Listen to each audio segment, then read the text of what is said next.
On va prendre un passage quand même d'Acte 19. On va voir ce que je vous dis, c'est la parole. Acte 19. Si on peut nous dire.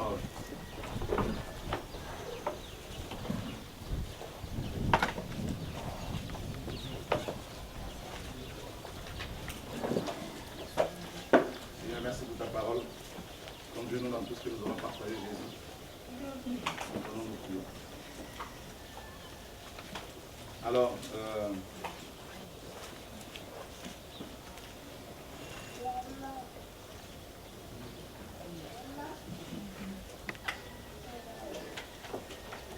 on va lire à partir du verset 23. Acte 19, verset 23. Mais en ce temps-là, il arriva un grand trouble à cause de la doctrine. Car un certain homme nommé Démétrius, en Crète, fabriquait de petits temples d'argent de plage. Ok, pardon, verset 9, pardon. Verset 9. Mais comme quelques-uns restaient endurcis et rebelles, décriant devant la multitude la voix du Seigneur, il se retira d'eux, sépara les disciples et enseigna tous les jours dans l'école d'un nommé Tyrannus. Ok. Le contexte, bien sûr, ici, les questions des Juifs qui s'opposaient à l'évangile. Et ce que je veux dire, c'est que la division, n'est pas de Dieu, mais la séparation, elle est biblique. Elle est biblique, la séparation.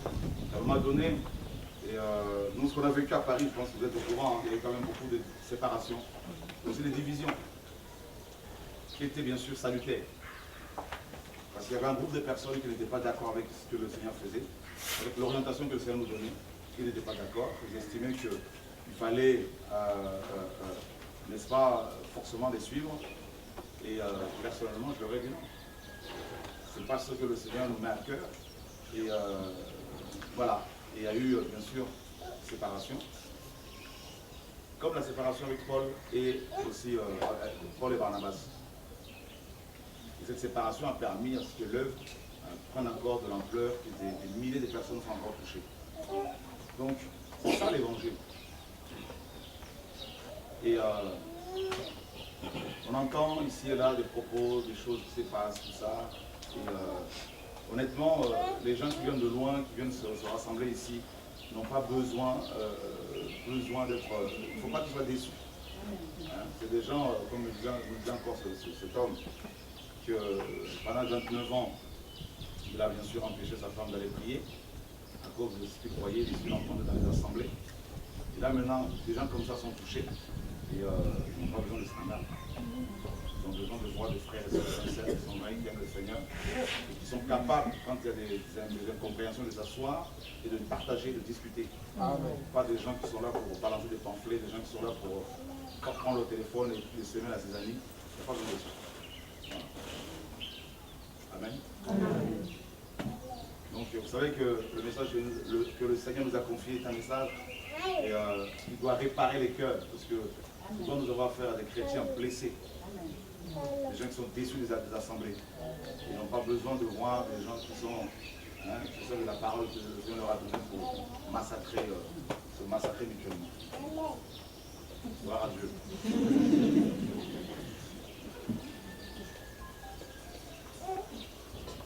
Donc, on va continuer l'enseignement d'hier soir, hier midi. Et bienvenue. Ok. Pour turbulence. Un peu. D'accord. Voilà. La culture. La culture humaine, comme on l'a vu hier, est souvent rédhibitoire au progrès de l'Évangile, à l'avancement de l'œuvre du Seigneur dans nos vies. Et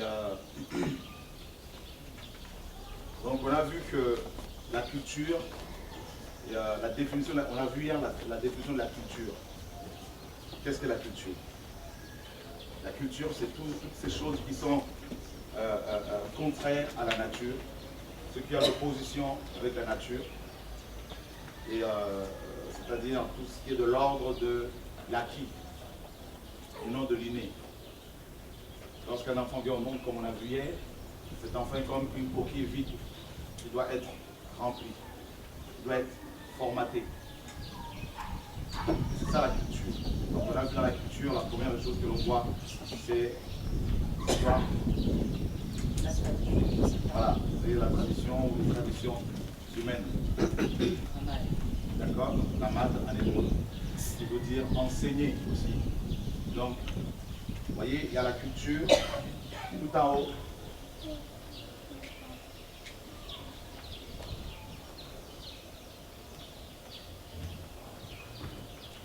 Ensuite, vous avez les traditions, c'est-à-dire enseignement.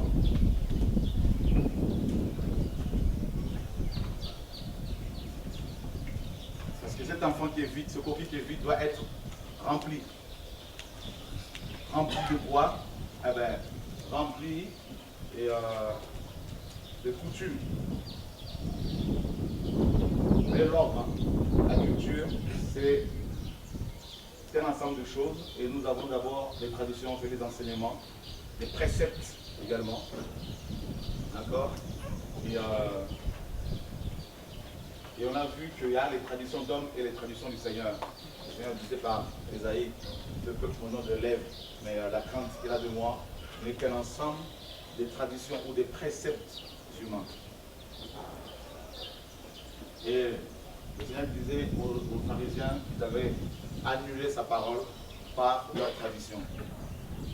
Et on a vu que la tradition la plus connue chez les Hébreux, la plus importante, c'était la tradition orale, c'est-à-dire tout ce que Moïse, soi-disant, avait reçu du Seigneur et qui n'a pas été consigné ni par écrit. Et cette tradition-là était mise au-dessus de la parole de Dieu. Donc quand Yeshua est venu, il a rencontré l'opposition. Certains Hébreux ont pris Moïse, ils l'ont opposé au Seigneur. Donc les traditions nous parlent forcément des ancêtres, des parents, que nos parents nous ont transmis, nous ont connus. Et on en a parlé hier, on a parlé aussi en vos traditions, coutumes, tout ce qui est par exemple dot. Souvent on entend des chrétiens nous dire, oui frère, on a compris l'enseignement que la dot n'est pas justement néo-testamentaire. Que la dot, et, on ne peut plus au jour d'aujourd'hui la réclamer. Mais nos parents, vous voyez, ça c'est un comportement lié à l'influence de la tradition. Vous voyez? Donc il y a comme un mur qui est là. Oui, nous sommes d'accord, c'est écrit, on a vérifié. Mais voilà. Donc en fait, les traditions sont telles que parfois on manque de foi. On se dit oui, mais Dieu est tout puissant, mais là par contre, là il est un peu limité.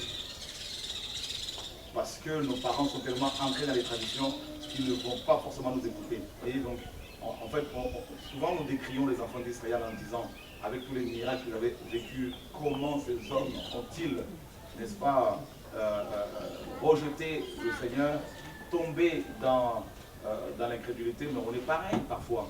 Parce que face aux anakim, vous savez, les géants, les Hébreux se disaient, nous étions à nos yeux et à leurs yeux comme des sauterelles. Et c'est ce que nous faisons avec les traditions également. Ces traditions sont tellement pour nous bien établies depuis les générations que l'on se dit, eh bien, on est petit face à nos parents, face à leurs réactions, donc Dieu ne va certainement pas se servir de nous pour pouvoir les convaincre. Et on a vu hier dans Actes des Apôtres comment Paul a été rejeté à cause de l'évangile. Les Hébreux disaient, les Juifs, les pharisiens, qu'ils voulaient changer leurs coutumes. Vous voyez? Et c'est souvent le problème qu'on a, notamment ici en Afrique. Et dans les traditions africaines, coutumes, tout ça, vous avez la notion des chefs. Je vous disais hier que les traditions, la culture humaine, tout simplement, nous parle de la chair. Tout ça là, c'est la chair. Rappelez-vous bien, quand Paul parle de la chair, il parle d'abord du vieil homme, avec toutes ses prédispositions au mal, et, qui sont innées, bien sûr, en lui. Et donc la chair, comme je vous l'ai dit, c'est juste une coquille à la base, donc le vieil homme, voilà, qui a été formaté avec les traditions, les enseignements, les préceptes des ancêtres. Donc cet individu-là, donc le vieil homme, rencontre l'évangile. Vous voyez? Et dans cette tradition, dans ces coutumes, vous avez par exemple en Afrique, hein, donc la polygamie est tolérée, voire même encouragée, dans les parties de mœurs. Parce que quand on parle des coutumes, les coutumes c'est aussi les mœurs. Donc on a vu que hier on a parlé en parlant des traditions, et on a parlé d'éthos, n'est-ce pas? Éthos, c'est ce terme grec qui nous parle du caractère habituel. Voilà, hein, les coutumes et les traditions. C'est un caractère, on forge l'homme, on forme la nature de l'homme, on façonne l'âme. Voilà, l'âme, le vieil homme, l'âme de l'homme. Donc du coup, le caractère que chacun de nous a, si on regarde bien, nos caractères sont les résultats des enseignements que nous avons reçus. Ceux qui sont racistes, en général, bon, c'est vrai que le racisme, tout ça là, c'est à cause de, on a reçu cet héritage là tous, hein, à cause du péché d'Adam et Ève, mais cet héritage est un peu, prend de l'ampleur par rapport aux enseignements, à cause des enseignements qu'on reçoit. Un enfant qui a grandi dans un environnement où il y a du racisme, par exemple, forcément, il a un fort pourcentage hein, de devenir, enfin, il est susceptible de devenir raciste plus tard. Voilà. Donc, vous voyez, nos caractères sont les résultats, les conséquences de ce que nous avons bu, mangé, reçu comme enseignement. Donc, la culture humaine, bien sûr, influe beaucoup sur nos réactions, nos actions, sur nos décisions. Et la culture est comme un lien. Par exemple, vous allez voir, je vous ai donné, parlé rapidement des serviteurs en Afrique, par exemple. Vous verrez que dans la francophonie, dans les assemblées en Afrique,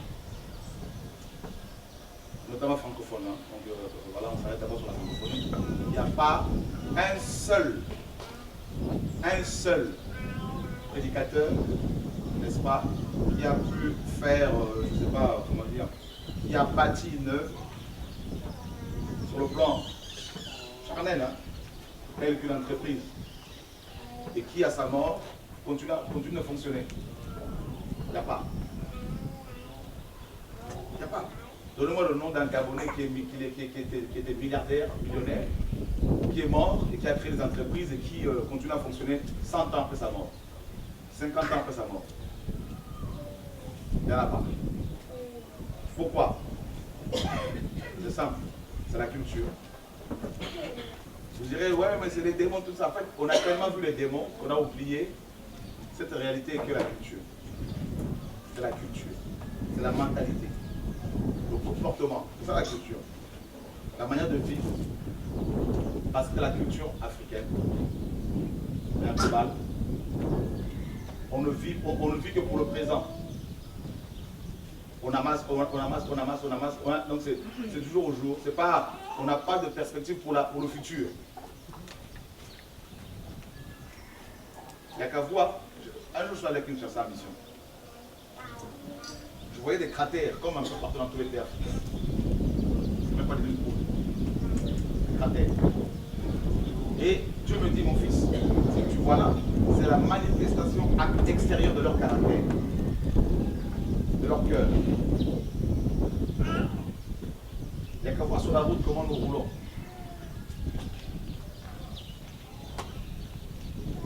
Tu mets ton clignotant, s'il y a 15 voitures derrière toi, personne ne va te laisser passer. Personne. Tu roules sur une route à 2 voies. Sur ta voie, il y a un obstacle devant, tel qu'un véhicule en panne. Tu mets le clignotant pour te déboîter sur la droite. Les véhicules derrière toi, tu arrives, aucun ne va te laisser passer. Si tu oses te déboîter, ils vont commencer à t'insulter. Et si vous vérifiez bien, vous verrez que ce sont souvent les gens qui vont dans les assemblées. Ça veut dire que leurs crânes sont remplis de versets, mais ils ne sont pas transformés. C'est pour cela même ici, je vois des frères, je vois bien qu'ils ont des caractères compliqués, il n'y a rien. Je vais vous dire une chose, il y en a, il n'y a plus rien à faire pour eux. Ils ne sont pas changeables. La disquette est tellement rouillée, le disque est tellement rouillé, rayé, qu'il n'y a plus rien à faire. C'est grave, hein, la culture. Tu vois le comportement des gens, tu te dis, mais ils sont sauvages. Vous leur confiez une assemblée à gérer à cause de la culture, qui fait que, il y a un arrière-plan culturel qui fait que il y a la notion de la polygamie, il y a la notion de la chefferie. Vous allez voir, vous leur confiez une œuvre à gérer. Revenez, 10 ans se trouve. Selon les statistiques, quelqu'un qui a fait 10 ans dans l'onction, 10 ans dans l'onction sans l'orgueil, sans prendre les femmes d'autrui, sans s'enrichir financièrement, il peut aller plus loin encore. Et vous verrez que beaucoup ne font pas 10 ans avec l'onction de sainteté. Non. En Afrique. Vérifiez bien, qu'ils soient chantres, qu'ils soient prédicateurs. Pourquoi? C'est la culture qui les rattrape. Et la culture, je vous ai dit, un jour Dieu m'a dit, mon fils, bien sûr la culture c'est la chair, c'est notre faiblesse. Dieu m'a dit, la puissance, je vous l'ai dit hier, la puissance de Satan sur les chrétiens, c'est leur faiblesse, c'est la chair qu'il exploite. Et c'est pour cela que vous allez voir, vous allez confier une œuvre à un frère africain, qu'il soit chantre ou prédicateur, 3 ans avant 3 ans, la personne devient souvent c'est les femmes. Tout à l'heure en parlant avec la femme juge qui était venue voir, cette chrétienne très engagée, qui est sortie de Babylone, qui est amoureuse du Seigneur, elle nous disait qu'au Gabon, 70% des divorces concernent les chrétiens, notamment les pasteurs. 70%. Vous savez pourquoi? La culture.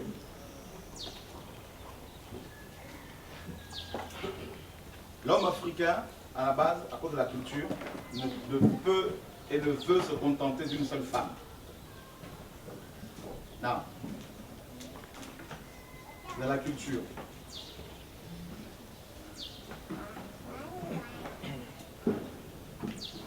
Donc vous voyez,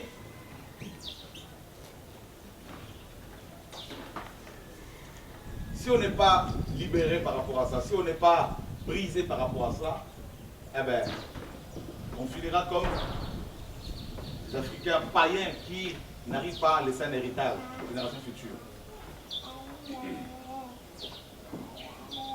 Même vous-même, entre nous, si l'on vous dit d'aller mettre de l'argent dans une banque gérée par les Africains, vous allez beaucoup réfléchir entre vous. Vrai ou faux? Soyons sincères. Voilà. Pourquoi?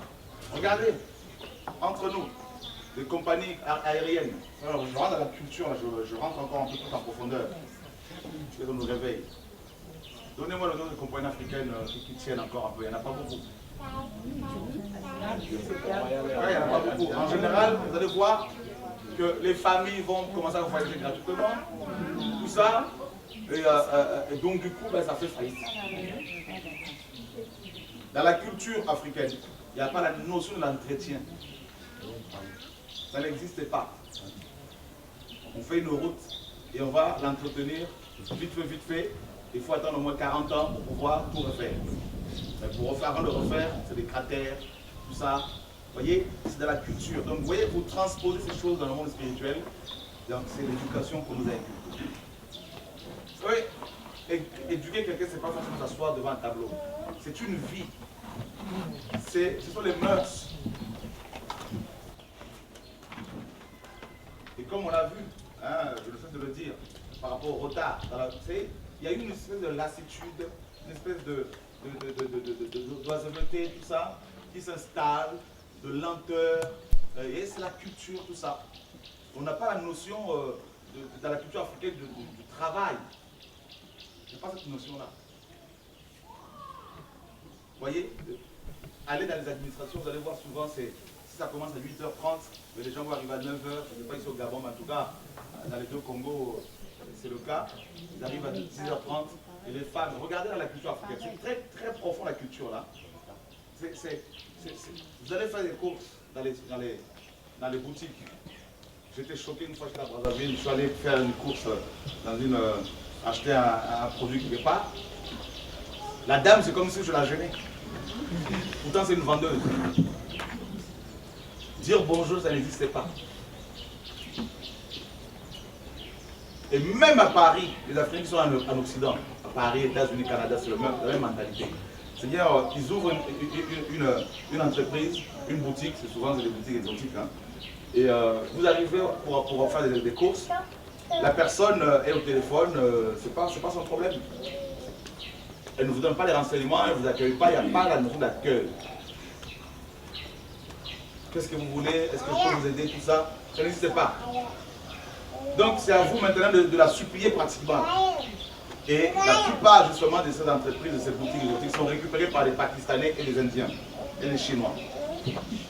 Quand vous arrivez, bonjour, bonjour, qu'est-ce que vous voulez? Comment on peut vous aider? Tout ça. Nous, on n'a pas cette notion-là.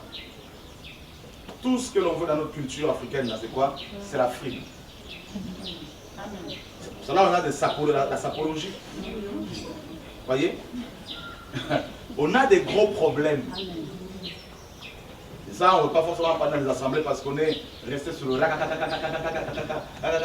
verset biblique. Le grec, l'hébreu dit ça. Oh, mais t'as enjambé, tu fais un gros pas là. Un pas de géant là. Jusqu'en Israël là-bas, c'est bien, hein, en apprenant l'hébreu. Mais ta culture là, est-ce que tu as compris un peu ta faiblesse là? Ces choses-là, si on ne vous les enseigne pas, on va vous confier les assemblées, vous allez finir comme tout le monde, comme tout le monde.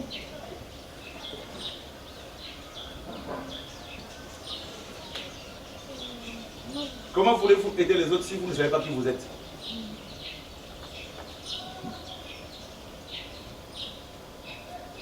La connaissance sur son identité.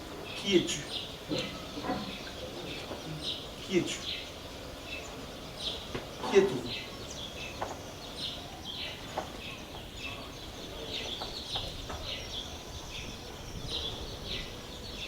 Dans la culture africaine, on ne va pas forcément entreprendre pour aller plus loin. On est là, on dit c'est la foi. C'est la foi.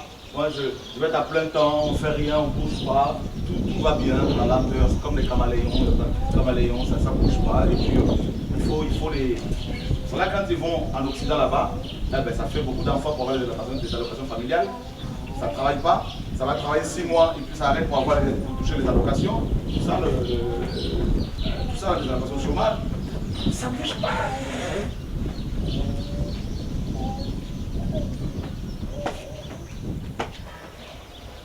Souvent, ce que l'on veut, c'est être dans un bureau climatisé, avoir un gros 4x4, c'est tout. Vous allez voir un étranger, un Malien qui va arriver. Là, je parle de la culture de l'Afrique centrale parce qu'il y a des divergences. Hein? Là, on s'arrête d'abord sur la culture centrale de l'Afrique. Eh ben, un Malien qui va arriver va commencer par balayer tout. Demain, il va ouvrir une boutique là-bas. Après, demain, 3, 4, 5 boutiques, il devient patron.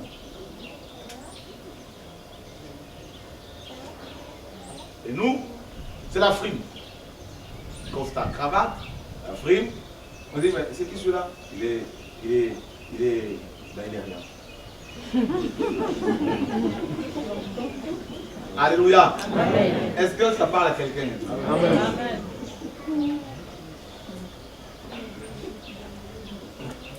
Regardez. Confier une charge spirituelle à quelqu'un qui n'est pas libéré de sa culture, c'est le détruire. Hein. On en sort au fur et à mesure.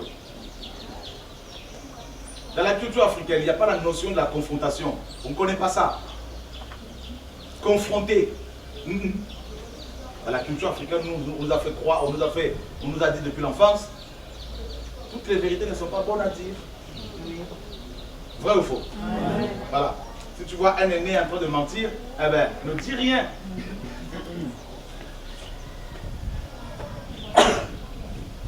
Tu vois un chat passer, si tu dis chat, ça va te créer des problèmes, dis chien.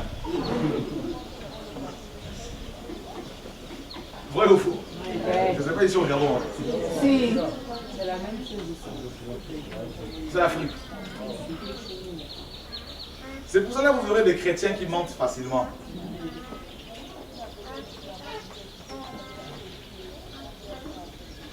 Facilement.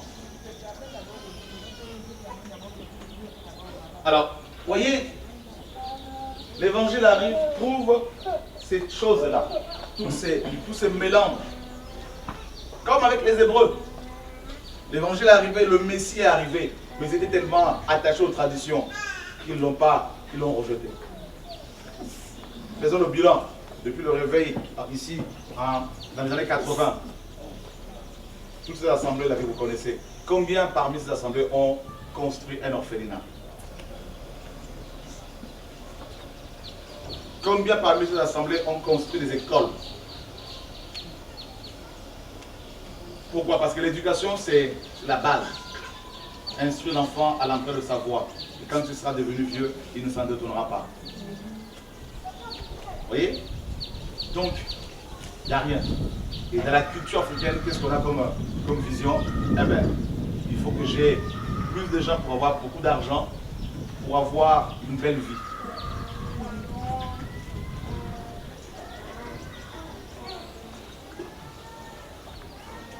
Et dans la culture africaine, il y a la notion de chef, hein? Chef de famille. Vous connaissez, non? Chef de famille. Alors le chef de famille doit nourrir tout le monde.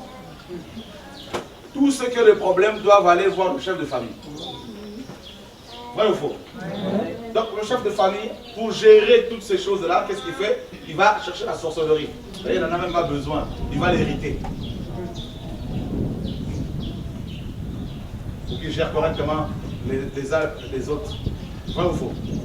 Voilà. Et souvent, vous allez voir dans certaines tribus en Afrique, le chef de famille va recevoir cet héritage par la sorcellerie pour produire de l'argent, afin d'aider tout le monde. Et c'est pour cela qu'on a dans nos assemblées aussi des gens qui viennent et qui te disent, ou qui commandent des assemblées, qui se disent, moi je suis votre pasteur, en même temps votre chef de famille. Je dois être l'homme le plus riche de l'assemblée. Voilà pourquoi si une femme commence à s'habiller mieux que la femme du pasteur va tout faire pour s'habiller mieux. Vous voyez, non?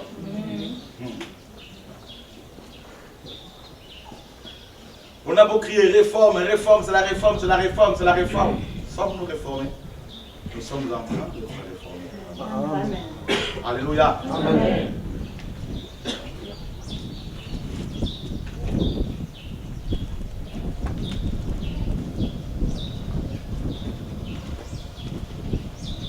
Dans la culture africaine, il y a beaucoup d'orgueil aussi, mais ce qui est caché.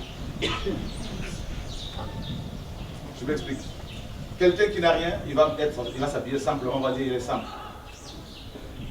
Non, il s'habille comme ça parce qu'il n'est pas simple, parce qu'il est en galère. S'il a un t-shirt, c'est pas parce qu'il est simple, c'est parce qu'il est vraiment en galère. Attends seulement le jour où il va commencer à voir encore. Alléluia. Amen. Vrai ou faux? Oui. Vous avez des pasteurs africains en Europe qui sont fiers d'avoir des couverts en or. Mais ils le disent. Dieu m'a béni, j'ai des couverts en or, je mange des œufs en or, tout ça. Et tout ça pourquoi? C'est parce qu'ils ont tellement galéré que le jour où ils vont commencer à avoir un peu de billets de banque, c'est fini. Regardez bien, quand les Africains aussi mangent, moi je vois comment les uns et les autres mangent aussi. Regardez bien notre culture. C'est la culture de la bouffe. Je vois les assiettes, je dis, c'est quelle montagne ici? Mais ce sont des gourmands. Je me demande, ils ont quel type d'estomac? Jésus sauve-le. Je dois mettre quelques-uns ici au régime. Je sais que c'est des choses que vous avez constatées, mais vous avez tellement hypocrite que vous n'osez pas les dire. Moi, je dis tout.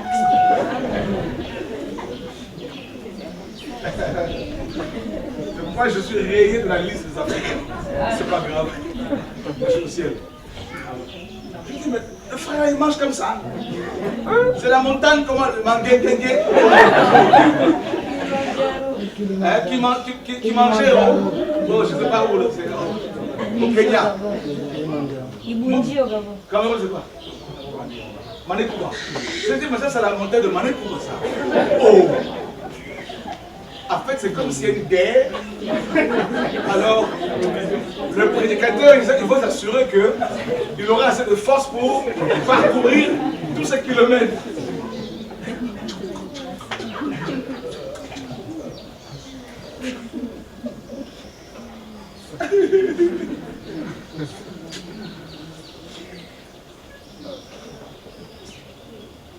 Seigneur, sauve-nous.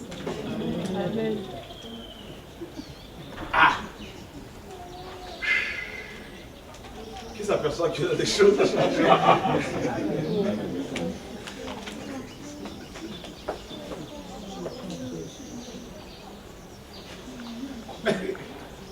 Vous savez, dans la culture du royaume, il y a la notion de la privation. Hein. Moi, je vois des chrétiens qui ne peuvent même pas se passer de la nourriture, ne serait-ce qu'une matinée. Matin, midi, le soir, 3 repas par jour. Ils sont libres, attention. Hein. Ne vous sentez pas condamné, mais moi, ça sort. Chacun est libre. Là, je vois qu'il y a un silence. Là.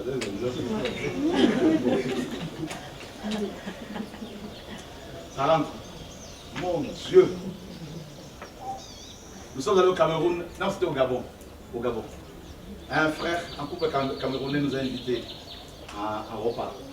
Il y avait 10 bâtons là. C'est les bâtons de manioc là. Camerounais. Comment on appelle ça? Des millions d'or. Des millions d'or. Ok.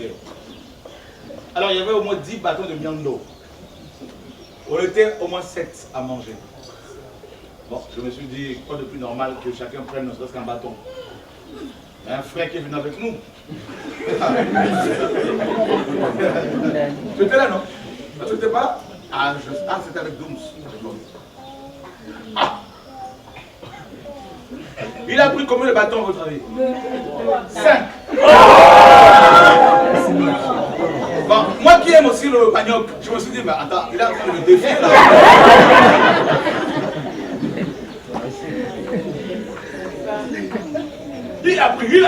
Il a mis l'assiette. Je regardais, j'étais stupéfait. Il prend du riz. Oh, montagne. Je le regarde manger. Il te regarde, il était dans l'assiette. C'est-à-dire qu'autour de lui, il a fait abstraction de tout.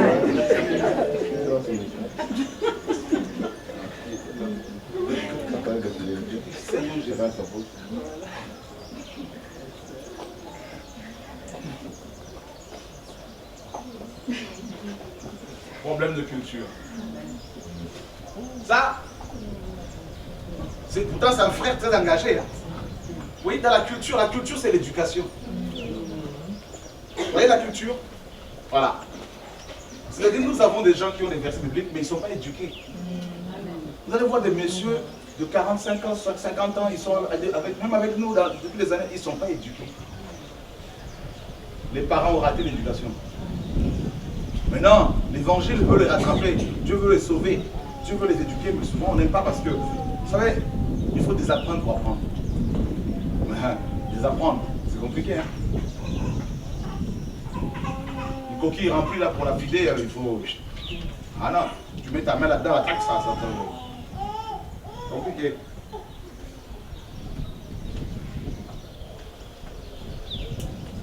À Paris, les frères et sœurs qui sont avec nous, c'est des choses très dures. Donc ça, Dieu fonctionne avec moi. Quand je suis dans un bureau, dans mon bureau pour travailler, prier, quelqu'un qui vient, hein, au début, les gens venaient, ils ne frappaient même pas, ils rentraient, tac, ils rentraient. Ils leur disaient, ressortez. Peu importe la personne. Que tu sois président, vice-président de je ne sais pas quelle association, tout ça là. Alors, ensuite, ils ont compris, ils commençaient à frapper et ils rentraient tout de suite. Je dis, ressortez. Et qu'est-ce que je fais? J'ai mis un petit écritoire, tout ça là. Frappez et attendez. Vous savez, nous rentrons dans tout ce qui est pratique. Hein? Donc voilà. Mais ils viennent, ils rentrent quand même. Maintenant, qu'est-ce que je fais? Je ferme ma clé. Frappe certaines personnes frappent. Quand ils cherchent à rentrer, c'est fermé. Et je leur dis, attendez. Vous dites, il y a un problème d'éducation.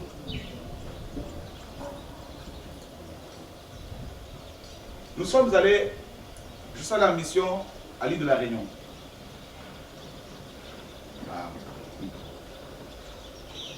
Un missionnaire que j'avais envoyé là-bas. C'est-à-dire, craignant Dieu, aimant le Seigneur, attention. On nous a invités par un couple de Français blancs à manger.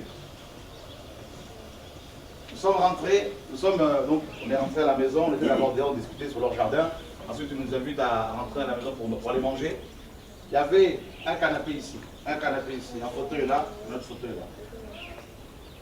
Donc quand je suis rentré le premier, dans ma tête, je me suis dit, là c'est pour l'homme, là c'est pour la femme, là c'est pour les invités. Le pasteur, je suis rentré, je me suis mis là, debout, j'attendais qu'on me dise, asseyez-vous. Le pasteur est rentré après moi. Direct que l'un s'asseoir ici. Au moment où je voulais dire, lève-toi, le couple est rentré. Il dit, c'est trop tard.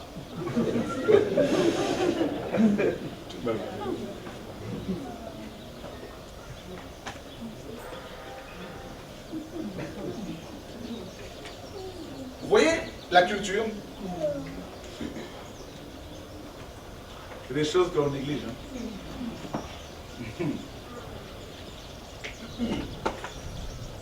Et un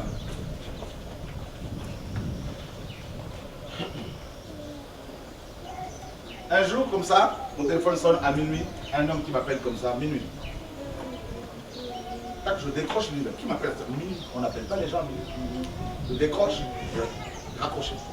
On est.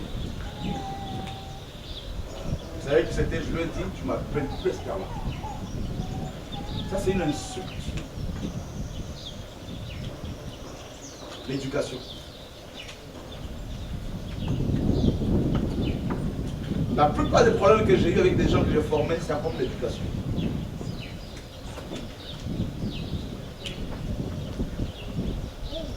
Et c'est... Même ici, vous allez voir que les problèmes que vous allez avoir avec les uns, c'est l'éducation. C'est tout simplement ça. Il n'y a pas eu d'éducation. C'est des coquilles qui ont ramassé toutes sortes d'éducation dans la rue, à gauche, à droite, tout ça. Vous savez, le président congolais Mobutu, il s'était prénommé, c'est quoi, c'est-à-dire éternel. Il a sorti un article, il a inséré dans la Constitution, disant, débrouillez-vous. C'est ça l'article 15. Il a dit aux Congolais, débrouillez-vous. Et voilà pourquoi les Congolais ont des problèmes comme ça, parce que ce sont des débrouillards et au point où ils sont capables de manger n'importe quoi. Il faut maintenant toute une rééducation.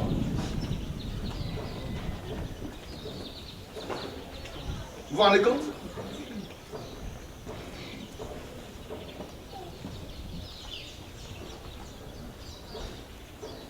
Ça va loin, la culture là.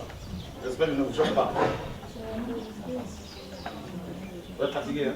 Non. Le soleil, t'es fatigué? Ok, prends un peu de l'eau et prends-toi du bien. Alléluia. T'as soif? Ok, c'est bon. Fini dans une demi-heure, c'est bon? Une demi-heure? Okay. Vous savez, on est habitué à ouvrir la Bible, prenez tel passage, prenez ci, prenez ça, tout ça.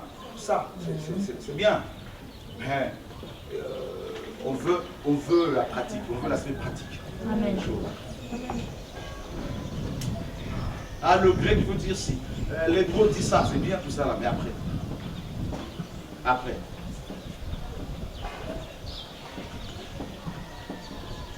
Le Seigneur envoie les apôtres. Regardez bien ce qu'il dit dans Matthieu 10. Là, nous parlons de l'instruction.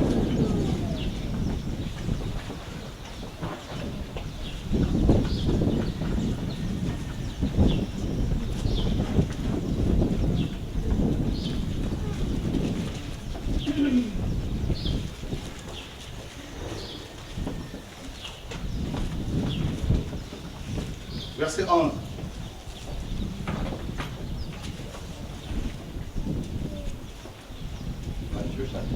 Verset 12, pardon.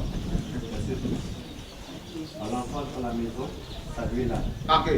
En entrant dans quelques maisons, saluez-la. Attends. On lit ce passage, on passe tout ça, parce que bon, pour nous, c'est pas vraiment un verset intéressant. Hein? Mais tout ce qui sort de la bouche du maître a son importance. Amen, amen. Il dit en entrant dans une maison, commencez par dire bonjour. Le Seigneur est en train de d'inculquer les béabas de la vie ici. Il est en train d'inculquer aux apôtres. Hein? Il leur donne une instruction. Attendez, Pierre était quand même de un âge. Hein? C'est comme si je disais, frère, est-ce que tu peux aller voir tel coup comme si tu arrives là-bas? Commence d'abord par dire à quoi bas, si ce sont les Ivoiriens. Hein, bonjour. Commence par dire, voilà, je suis un tel, je m'appelle un tel, je viens de tel endroit. Bonjour, comment allez-vous? Comment vont les enfants? Tout ça. Prenez de leurs nouvelles. Il a dit quoi? Informez-vous. Voilà l'éducation, la culture du royaume. Je voulais parler sur la culture du royaume rapidement et vous laisser le temps de poser des questions. Ici, nous avons la culture du royaume. Dans la culture du royaume, il y a la notion du respect.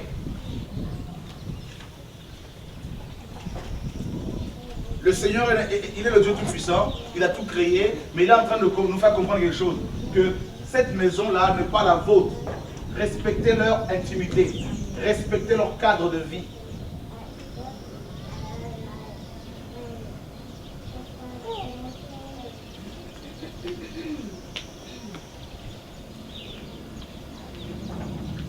Il leur dit, informez-vous. Il est en train de nous montrer qu'un chrétien, par rapport à la culture du royaume, dans la culture du royaume, il y a la notion des investigations.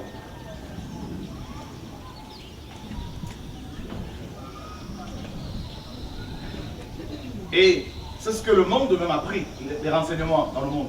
C'est ça. Mais ça vient de la parole, c'est Dieu. D'ailleurs, pour votre information, le service secret le plus puissant, c'est Mossad, hein, c'est le Mossad. C'est les Juifs. Vous voyez, non? Et ça, pourquoi? Eh bien, c'est depuis Moïse. Hein. Il a envoyé les 12 espions. C'est pour cela qu'on ne comprenait pas les choses. Les erreurs que moi j'ai faites hier à Noma, les gens ont fait tout ça à pasteur. Parce qu'on négligeait certains les principes du royaume, notamment la culture du royaume, l'information, les investigations. Paul dit quoi? Pour nommer un ancien, il faut qu'il ait un bon témoignage de ceux du dehors. C'est-à-dire il faut aller voir ses voisins païens, leur poser des questions. Comment votre voisin, laquelle chrétien, se comporte s'il est avec vous? Allez voir sa famille païenne. Votre fille est-elle convertie? Oui. Votre fils? Oui. Comment se comporte-t-il avec vous? Parce que nous sommes chrétiens, nous prions avec lui et nous voulons savoir votre témoignage. Voilà la culture du royaume. Avant de nommer quelqu'un, il faut que sa femme témoigne. Comment se comporte ton mari à la maison? Les enfants, tout ça. Parce que sinon, là, les gens qui ont du caractère compliqué, comme ça, qui parlent n'importe comment, ils sont là, depuis des années, c'est comme des épines. C'est déjà un problème, parce que c'est un problème d'éducation. Ils mélangent tout, ils disent la parole, moi je défends la parole. Je ne défends pas la parole, c'est ton problème, c'est ton caractère, c'est un problème. Non. Il n'y a pas d'éducation.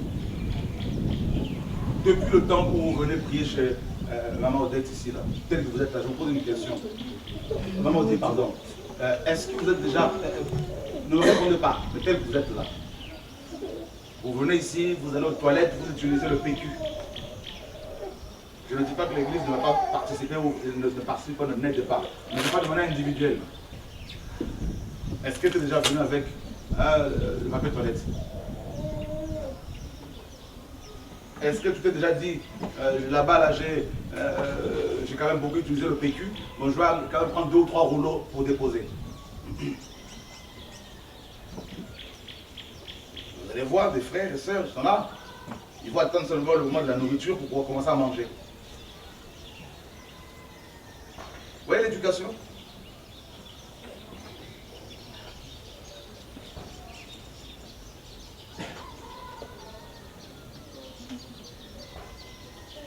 On s'est beaucoup arrêté sur la formation biblique. Ah, donne-nous l'hébreu, donne-nous le grec, tout ça, machin. Pourquoi? Parce qu'ils ont des ambitions personnelles. Ils veulent la connaissance pour aller démontrer à l'extérieur, pour aller commencer leurs œuvres. Mais les bases, la vie, informez-vous, saluez-la.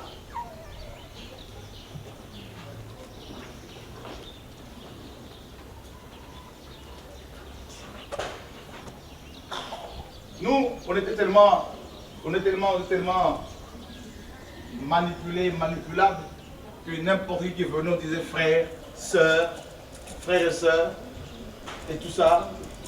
Et là, il dit, vous arrivez dans une ville, informez-vous, allez voir les gens, posez des questions. Nous, on est seulement restés sur le côté, Dieu va me révéler, Dieu va me révéler. Non, l'investigation, c'est du mec.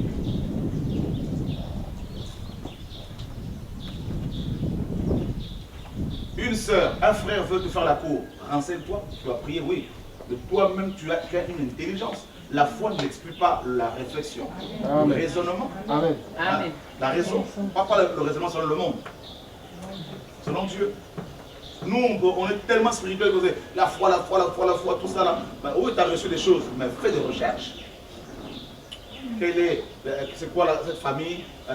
Le père, il fait quoi? La mère, elle fait quoi? Les frères et sœurs, tout ça. Il faut faire des recherches. C'est votre Dieu qui vous engagez pour la vie. Votre éternité peut être, mise en cause. Ah oui? Informez-vous. Il n'y a pas la première venue comme ça qui arrive, ah, toi, il est beau, elle est pas. Ah bon? Non. On va avoir des soucis après, tu vas regretter toute ta vie.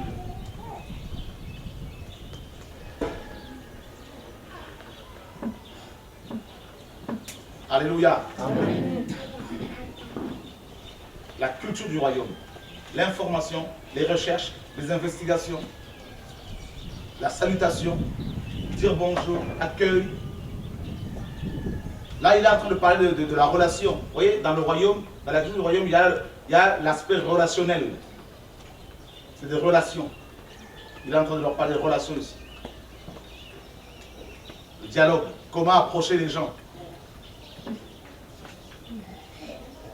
À Paris, je voyais des jeunes qui étaient soi-disant remplis de feu. Ils allaient prêcher dans les trains, mais ils parlaient mal aux gens. Ils rentraient dans les trains, il y en a qui disaient même pas bonjour. Repentez-vous, vous allez en enfer, Jésus revient, tout ça. Les gens vont se sentir agressés, insultés. Bonjour, messieurs, dames, excusez-moi de vous déranger. J'aimerais partager. Il y a même la manière de parler, les mots que Dieu nous donne pour utiliser. C'est important tout ça.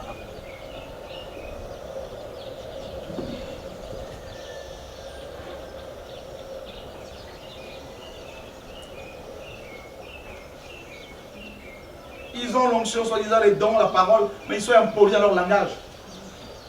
Ils sont agressifs.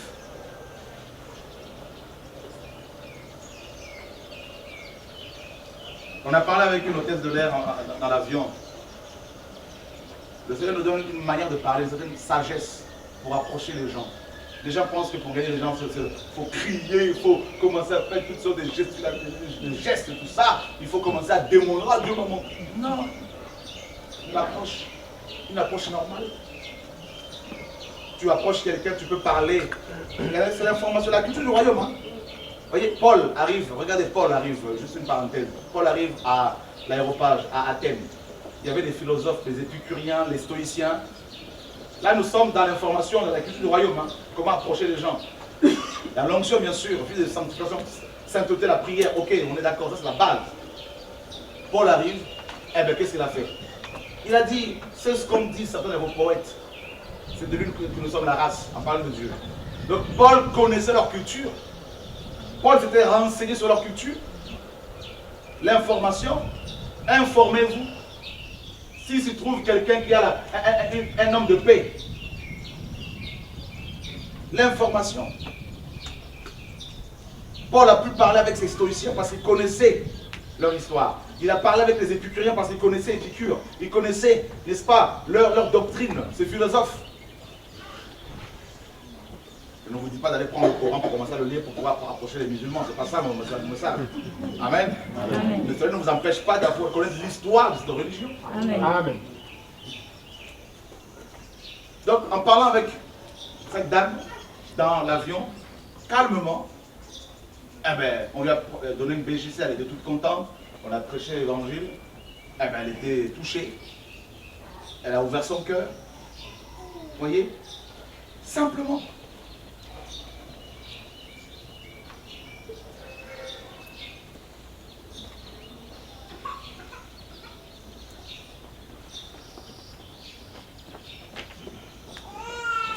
La culture du royaume. Ça touche le caractère. Le caractère. Voilà. Dieu change notre caractère. On a vu Ethos, non, hier. Hein? Regardez. Pourquoi souffrons-nous autant, nous qui sommes chrétiens? Nous souffrons autant pour plusieurs raisons. Premièrement parce que notre esprit est renouvelé, s'oppose aux choses de ce monde. Donc on gémit, on souffre, comme Paul le dit. Mais nous souffrons aussi parce que notre caractère est tellement paganisé, brisé, pollué par la culture humaine, par le péché, que Dieu, n'est-ce pas, cherche à nous transformer. Et c'est là que ça coince. Regardez. Vous avez, comme je vous l'ai dit hier,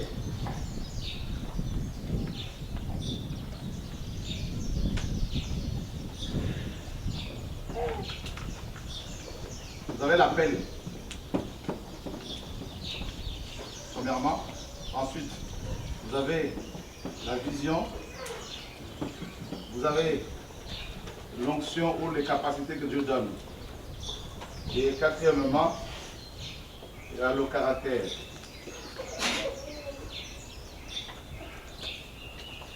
C'est-à-dire l'éthos.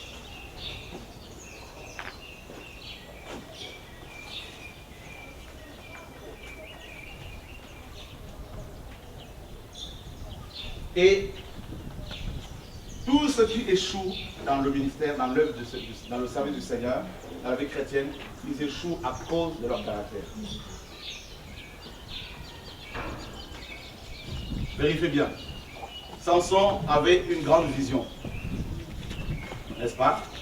Une grande onction, l'homme le plus fort de l'époque. Il avait un grand appel. Depuis le vent de sa main, il était consacré à Nazaréen. Et vous savez pourquoi il a échoué? Même si il a accompli de grands exploits après sa libération. Mais s'il a perdu la vision, parce qu'on lui a crevé les yeux, s'il a perdu l'onction, la force, l'appel, heureusement qu'à la fin, il a quand même réussi à exécuter beaucoup de personnes, mais il est mort avec. Peut-être même que Dieu n'avait pas prévu qu'il meure comme ça avec eux. S'il a perdu ces trois choses-là, c'est à cause du manque de caractère. Pourquoi? Dans le caractère, je vois les 7 tresses. Parce que dans le caractère, on voit la sanctification. Tout ce qui est justice, sanctification, intégrité, sainteté, humilité, les fruits de l'esprit. Pourquoi les fruits de l'esprit? Regardez bien. Dans le caractère, je vois le cœur de l'homme. Dans le caractère, je vois l'âme. D'accord? Et vous verrez que les dons de l'esprit, c'est au niveau de l'esprit humain. Ça, n'a pas de problème. Parler en langue, prophétie, tout ça. Voilà. Mais les fruits de l'esprit, c'est au niveau de l'âme. Pourquoi? Car c'est de l'abondance du cœur que la bouche parle. Car toutes ces choses sortent du cœur. Ce que sous l'homme sort, toutes ces choses sortent du cœur. Or le cœur ici c'est l'âme. Le siège des sentiments, des émotions. L'amour. Bien que l'amour soit Dieu, Dieu est amour, Dieu est charité, mais l'amour est aussi un sentiment. Donc c'est l'âme. La joie, l'âme. La paix, l'âme. Donc vous voyez, maintenant, regardez bien frère. Les fruits de l'esprit, comme on l'a déjà vu,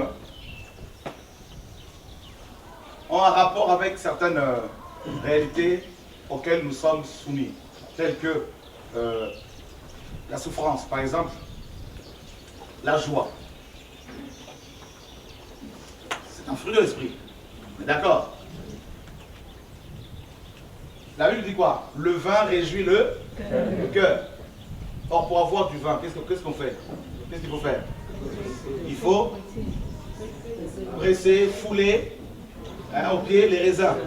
D'accord? Donc, pour que tu puisses avoir la joie de Dieu, il faut que tu souffres. Amen. Je m'explique. Si tu as la joie parce que tu as un travail, ne va pas forcément dire que cette joie vient de Dieu. Oui, dans un sens, oui. Mais les païens diraient la même chose. Parce qu'ils se réjouissent aussi quand ils ont un travail. Si tu as la joie parce que tu as eu un enfant, en quoi cette joie est-elle différente de la joie que ressentent les inconvertis quand ils ont aussi leurs enfants comme toi? Donc, c'est une joie normale par rapport aux choses de la vie. Mais par contre, la joie dont il est question dans Galates 5, qui est l'esprit, c'est la joie qui n'est autre que la manifestation de la vie de Dieu en nous lorsque nous sommes pressés, oppressés, persécutés, travaillés par le Seigneur. Paul dit quoi? Il était en prison et il dit « Réjouissez-vous ». Matthieu 5, le Seigneur dit quoi? Bénis sont ceux qui sont persécutés. Réjouissez-vous. Et là, c'est là que ça coince. Le caractère. Quelqu'un qui est persécuté, Dieu lui demande de se réjouir. Alors que, logiquement, on doit pleurer. Les apôtres étaient persécutés et ils se réjouissaient d'avoir subi cela à cause du Seigneur. N'est-ce pas, trésor?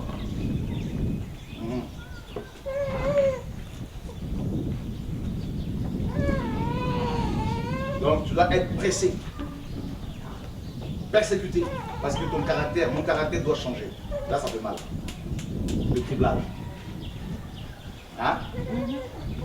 La culture du royaume.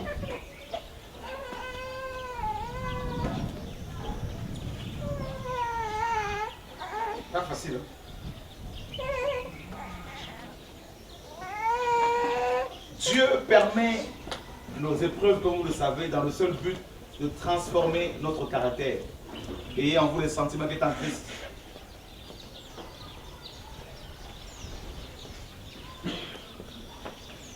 Tu vas être tellement persécuté, je vais vous dire une chose encore. Pour que ça fasse plus mal, pour que ça te travaille plus, Dieu ne va pas se servir d'un étranger, c'est trop facile. Tu diras non, mais je ne le connais pas, il peut parler, il peut dire ce qu'on va.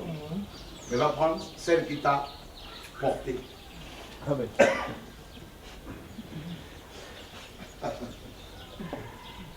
Il va prendre ton frère de sang.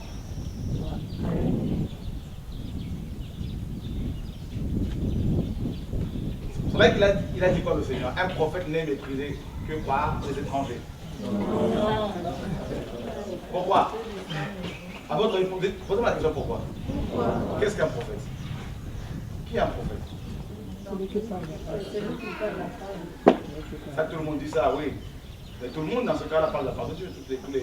On est d'accord. C'est une des explications, une des définitions. C'est un solitaire.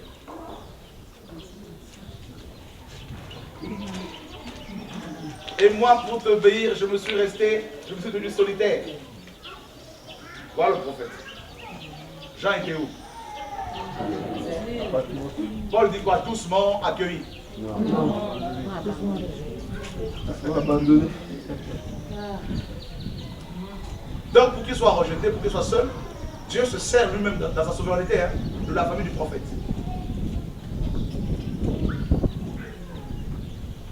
Allez, chasse-le. Comme Azazel, chasse-le. Qu'il aille dans le désert avec mon fardeau. Jean, oui maître, viens. Prends la peau du chameau là. Tu sais que c'est un animal impur? Oui. Tu ne vas pas le manger? Oui. Prends sa peau, mets sur toi. Sans mauvais, à cause de mon nom. Pour que mon peuple soit libéré.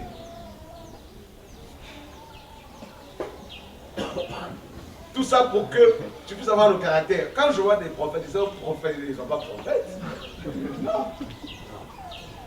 Le caractère du royaume là, la culture du royaume, ça fait mal. Pourquoi? Parce que comme le frère a dit, tu vas être à contre-courant. La culture des hommes, la culture de Dieu. Et on n'est tellement pas enseigné sur ça que quand un vrai prophète est lapidé, on dit non, en fait, est-ce qu'il n'y a pas quelque chose quand même là qui... Est-ce qu'il n'y a pas un sous roche là quand même? Il n'y a pas quelque chose qui est caché derrière?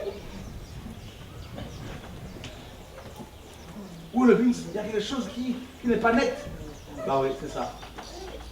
C'est pour ça le jour où tu as commencé à craindre Dieu, tes combats ont commencé. Voilà. Tu es dans une secte, tu as changé, tu n'es plus comme avant, tu as vieilli, attends, tu es une belle femme, tu es comme ça. Le gars, il est quand même beau, il est pas mal, il a quand même le moyen, tout ça, mais tu veux pas. Tu vas mourir seul. Viens avec nous en boîte de nuit. Toi, non? Voilà. Et pour finir, et on pleure quand Dieu change notre caractère. On pleure. On pleure. J'étais un homme un homme. Maintenant, on a le caractère de Christ. Hein. Quand on dit non, quand Dieu dit non, c'est non. Vous voyez, quand Dieu dit oui, c'est oui. Mais j'étais un homme qui aimait la bagarre. Beaucoup.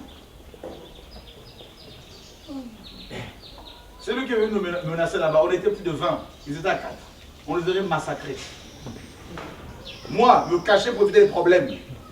Mais les gens qui voyaient disent, mais ça y est, il est mort. Vous voyez, les jeunes ex-délinquants qui étaient là, ils étaient déjà échaudés. Ils disaient, allez, laisse-nous, non, c'est pas grave, restons là. Restons là. On te frappe sur la joue droite, tu donnes quelle joue? Vous voyez, les chrétiens qui n'ont pas le caractère du royaume, ils disent quoi? Il fallait qu'ils sortent. Il fallait qu'ils sortent. Vous voyez, ils sont charnels. Le caractère de Dieu. Seigneur, sauve-nous. Quelqu'un vient. Ah! Dieu dit, t'as encore l'autre. Est-ce qu'on est prêt?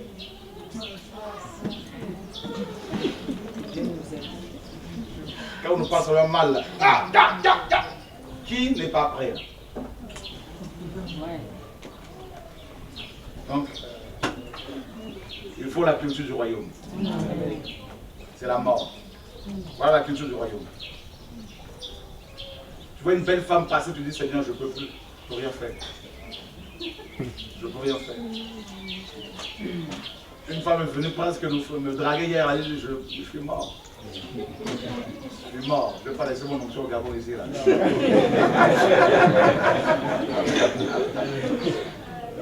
Tu pars quand je suis là, je pars, je me dis, mais ça passe pas. Si rien ne passe pas. Non. Vous voyez, t'es mort. Il y en a une qui est venue il n'y a pas longtemps, quand tu prêches le sang, tu sens quoi? Le démon qui a toi, il sait des choses. Donc. Mon onction là, tu ne vas pas partir avec. Jamais. Pour libérer les frères et sœurs, l'onction du Saint-Esprit là, jamais. Le caractère. Ah. Il faut des chrétiens qui ont le caractère de Christ. C'est-à-dire ils peuvent être utilisés puissamment par Dieu, mais ils sortent de là comme des agneaux saints. Amen. Amen. Amen.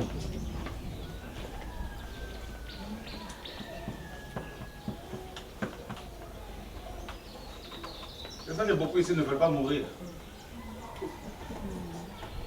Ils luttent. Dieu me dit ça, ils luttent. Dieu les fait persécuter. Dieu les fait, envoie des persécuteurs, tout ça là, ils sont en train de se défendre. Vous savez, Dieu nous laisse parfois nous noyer pour mieux nous sauver. Mais nous on se débat. On veut attirer le Seigneur vers le bas. Allez, viens avec nous au fond là-bas. Il dit non, je te laisse te noyer d'abord. C'est pour ça qu'il a dit aux apôtres, prenez la barque et traversez. L'école. À 2 reprises, elle leur a fait ce coup là. Et en plus de leur cri, de leur souffrance, ils voient un fantôme. Tiens, te voici à l'école du Seigneur. L'école du Seigneur. Qui n'a jamais été en colère contre Dieu ici? Qui n'a jamais eu à cœur de repartir un peu le monde? Ah, je suis fatigué, moi, les églises, un peu. Oh, tel frère, je peux le voir, là, telle soeur, même pas la peur. Là, si je veux là-bas, la plaque, il ne faut même pas qu'on me cache. Si quelqu'un ose me parler, je veux là. Seigneur, oui ma fille, tu as vu les gens du monde, ils ont du boulot. Oui ma fille, je sais. Seigneur, tu vois, qu'est-ce que je veux dire? J'ai pas de travail, j'ai pas de mari, j'ai pas de femme, j'ai pas de maison, j'ai pas de ci, j'ai pas de ça. Donc comment tu veux que j'évangélise? Dieu dit, ben par la foi. Seigneur, mais tu sais que les gens m'ont parlé, mais je sais. Avant ta naissance, je le savais. Amen. Seigneur, oui, j'ai refusé les hommes, oui, je sais. Grâce à moi. Amen. Hein? On vient avec des galons pour devant le Seigneur. Hein? C'est grâce à moi que je tiens, Seigneur. Tu vois, non? Alors, plus il nous parle de sa père, plus on a les épaules. On repart de là comme les animaux.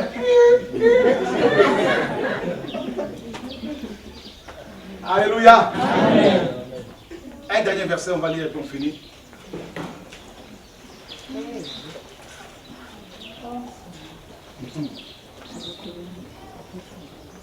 Oh, Dieu est bon.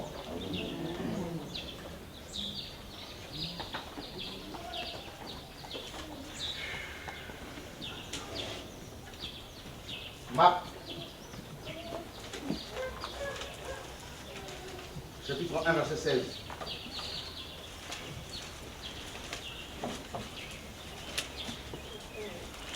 À 17.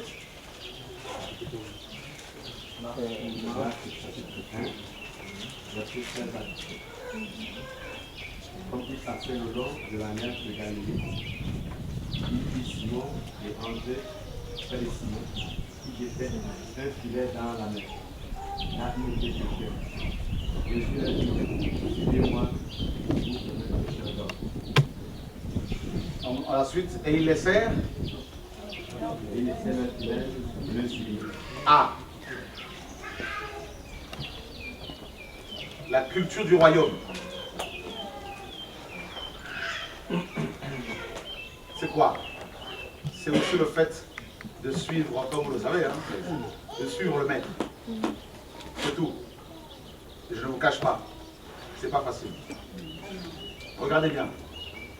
Donnez-moi un seul verset de la Bible où on a dit qu'un homme, où c'est écrit que Dieu avait marché avec un homme.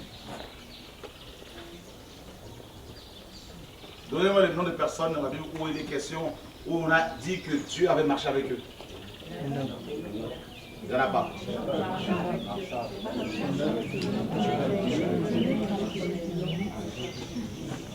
Ce sont les hommes qui suivent Dieu.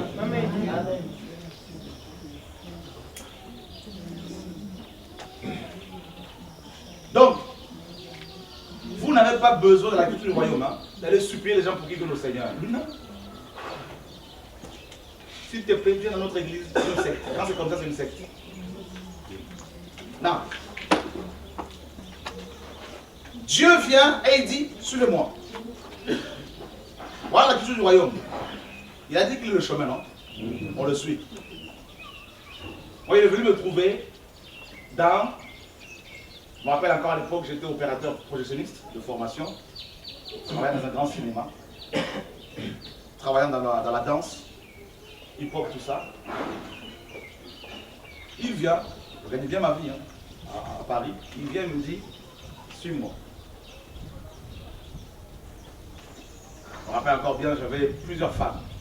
Je collectionnais les femmes. Il fallait une antillaise, une française, une africaine, il fallait une arabe, tout ça. Pour toucher à tout le monde. Toucher tout le monde. Et il vient et il dit, suis-moi.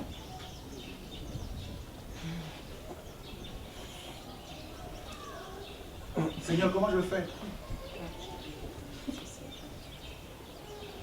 Et le suivre, c'est à contre-vent.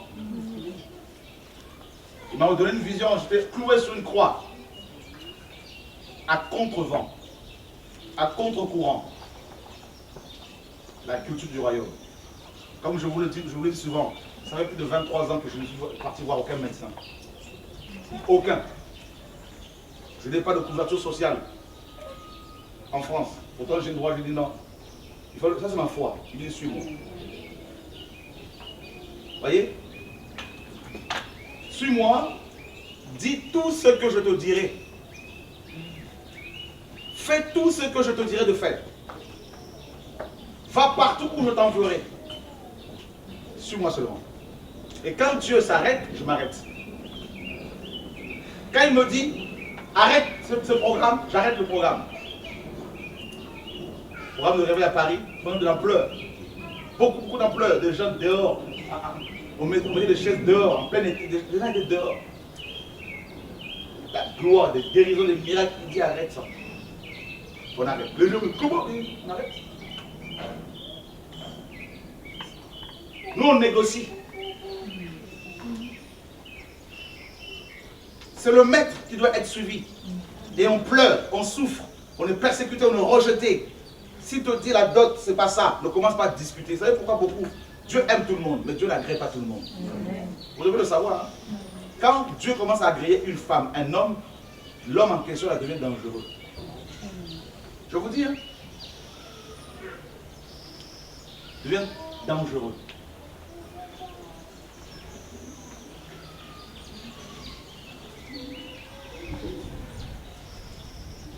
Dieu agrée ceux et celles qui le suivent dans sa culture.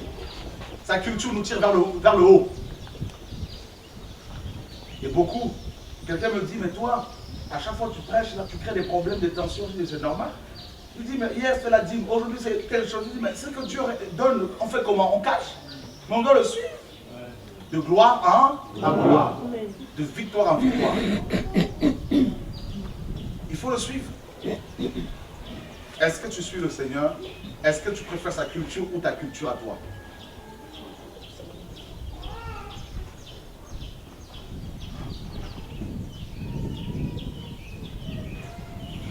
Il te dit, va avec les Européens, tu fais comment? Va avec les Noirs, tu fais comment? Avec les Arabes, tu fais comment? Vous savez, personnellement, dans la culture du royaume, pour vraiment finir, dans la culture du royaume est transcendantale. La culture du royaume est une culture universelle. Dieu est contre la ségrégation. Dieu est contre, n'est-ce pas, tout ce qui est groupe sectaire, tout ça. Il est contre tout ça. Dès Genèse 4, Genèse 1, Genèse 2, on nous parle d'un fleuve qui avait 4 bras. Le chiffre est 4. C'est le chiffre en hébreu. C'est le chiffre qui nous parle, le nombre qui nous parle de tout ce qui est universel. Les 4 points cardinaux, les 4 esprits qui retiennent les 4 vents des cieux. Voyez? C'est-à-dire, si vous n'avez pas la culture du royaume, vous serez sectaire. Vous ne serez qu'avec des noirs parce que vous êtes noirs. Qu'avec les arabes parce que vous êtes arabes. Parce qu'avec les blancs parce que vous êtes blancs. On doit être au-dessus de toutes ces considérations. Vous voyez à quel point dans nos églises nous sommes limités, enfermés. Les Bapounou avec les Bapounou, les Bamileke chez les Camerounais avec les Bamileke. Non, chrétiens, sortons de là. Amen. Quand je vois mon frère en face de moi, je ne vois plus si c'est un blanc, si c'est un noir, si c'est un arabe. Tout ça, c'est fini, c'est gommé, tout ça, la faute. Il faut qu'on sorte de là. Amen. Je dis au Seigneur, quand il m'a appelé, je dis, Seigneur, je ne veux pas que les Congolais, ça ne m'intéresse pas. Déjà, à Paris, je n'ai pas grandi dans ce milieu, je veux voir ton nom toucher tout le monde. Eh bien, tu vois le Seigneur toucher tout le monde. Tu vois des riches, tu vois des pauvres, des grands, des arabes, des noirs, des indiens, des chinois, tout ça. À tel point que les livres qu'il m'a fait écrire, une femme chinoise, une sœur, a traduit un des livres en chinois. Une sœur italienne a traduit un des livres en italien. Une sœur mexicaine en espagnol. Vous voyez, c'est les nations, tout ça là. L'orphelinat en russe, il y a des enfants russes, tout ça là. Au Mexique, 2 orphelinats aujourd'hui par la grâce du Seigneur.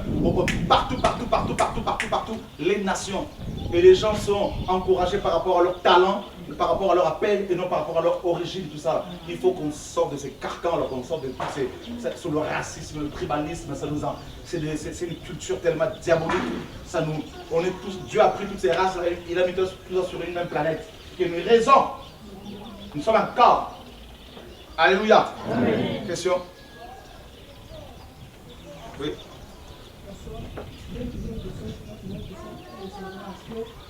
Ma première question, c'était de savoir est-ce que c'est sur le fondu de s'appeler tonton anti? Non, pas du tout. Ça, c'est pas interdit. Parce que dans la culture des uns des autres, il y a des choses qui sont bonnes, d'autres qui ne sont pas bonnes. On prend ce qui est bon, hein, ce qui peut aussi être en accord avec la parole. Hein. Donc il n'y a pas de problème. Parce que, par exemple, chez les Hébreux, il y a la notion du respect de la personne âgée. Tu ne me verras jamais appeler Maman Odile par son prénom. Alors ça, c'est ce côté, par rapport à la culture africaine, que j'ai gardé. Et c'est aussi biblique dans le sens où Paul dit ne réprimande pas brutalement le vieillard, considère-le comme un père. Tu te leveras devant le cheveu blanc. Voilà, donc cette notion-là, qui se perd un peu aussi en Europe malheureusement.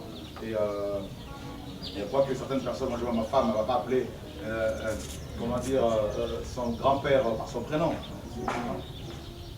Papi, voilà. Tout ça, c'est respectueux. Voilà. Moi, je vois des jeunes qui peuvent être même des enfants.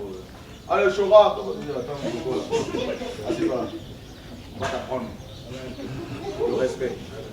Voilà. D'accord. Là, c'est bon, il est éduqué, c'est bon. Amen. Gloire à Dieu. Une autre question? D'abord, les gens qui... Ouais. Ma question est que, est-ce que par rapport au caractère, ça peut empêcher quelqu'un d'avancer avec le Seigneur? Mais bien sûr. Beaucoup de femmes sont belles. Moi, je rencontre des femmes qui sont belles, mais elles ont du mal à se marier. Les hommes ont peur. Des hommes qui sont beaux, ils ont du mal à trouver des femmes parce qu'ils sont caractériels. L'homme africain ne peut pas offrir des fleurs à sa femme. Il y a un problème.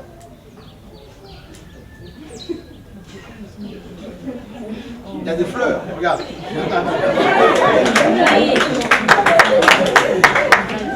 Alléluia. Amen. Tu vas prendre des fleurs, tu dis que tu l'aimes, ok. Mais va chez un fleuriste, tu commandes des fleurs. Admettons que tu es au boulot, tu appelles le fleuriste, tu commandes des fleurs. Tu dis bon, allez me livrer tel bouquet à telle adresse, avec une petite carte. La femme qui reçoit, ah.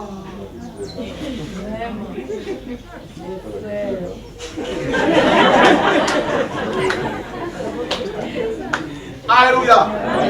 Tu dis que tu l'aimes, mon frère, oui. Mais elle est sortie, ben, tu vas faire des courses au marché. Face au frère, tu fais des haricots qu'elle aime. Tu fais chauffer le manioc qu'elle aime. Elle rentre, elle trouve déjà la table à prêter.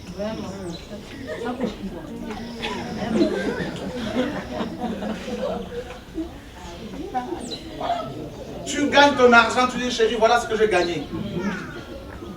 Gère. Il y a beaucoup de choses à changer. Hein? Oui. Bonjour. Par rapport aux fleurs, en fait, même nous les femmes, en fait. La première question, c'est on ne mange pas ça. Je suis d'accord avec toi. Pourquoi? Parce que, autre chose, la femme africaine, oh Jésus de Nazareth, il va vous savez quoi? Écoutez s'il vous plaît. Je crois honnêtement, nous aimons nos frères et sœurs, pas de problème. On a des qualités, pas de problème, comme tout le monde, avec nos défauts aussi. Mais il faut reconnaître que globalement, la femme africaine est une femme très caractérielle.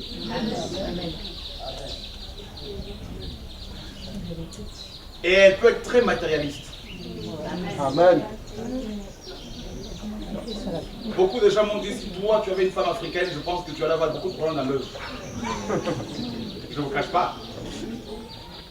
Parce que quand la femme africaine voit tout cet argent-là, bijoux. Jean-Paul Gaultier.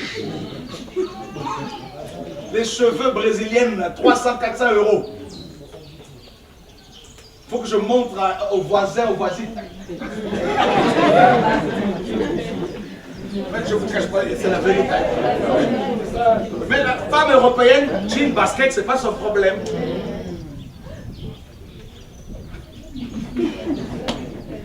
La femme africaine peut rester des heures et des heures devant une glace là.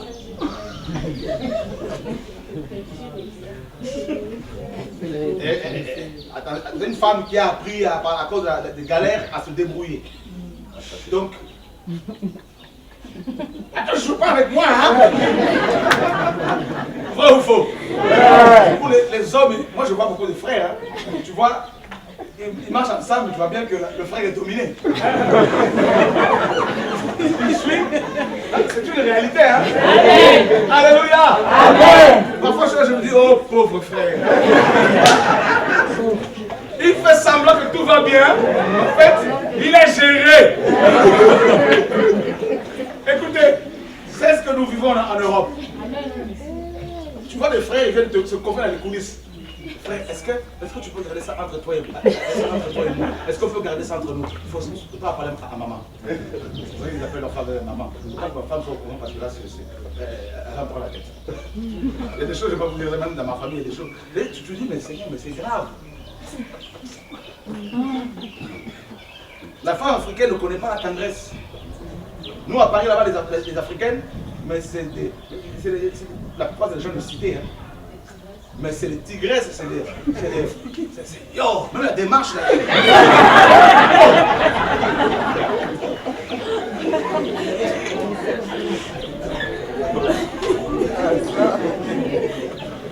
Alléluia. Caractère, oui. Bonjour, moi c'est Germain. En fait, ma question se pose sur les... C'est vrai? Germain, ok. Ma question se pose sur l'investigation, surtout à partir du mariage. Est-ce que quand le Seigneur t'a déjà converti, en faisant ton investigation, le but c'est de constater les défauts et rejeter la personne ou je sais pas? Très bonne question. Tu reçois un songe parce que beaucoup de gens se marient. Là on rentre dans le mariage vite fait. Parce qu'ils ont eu un songe. C'est une grosse erreur. Vous savez pourquoi on cherche beaucoup les songes? Parce que les frères perdent le verbe. Une fois convertis.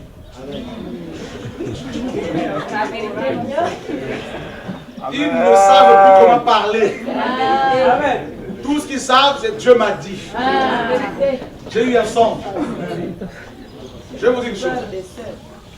Savez-vous pourquoi le serpent avait choisi, préféré de parler avec la femme et non avec l'homme? Non. Parce que la femme est une fleur. Et l'eau, c'est la parole. La parole, c'est l'eau. Toute fleur doit être arrosée. Voilà pourquoi vous verrez des belles femmes qui sont avec des hommes qui sont moches. Parfois, tu te demandes, mais pourquoi cette femme-là est avec cet homme? En fait, quand tu vérifies, c'est parce que l'homme sait parler.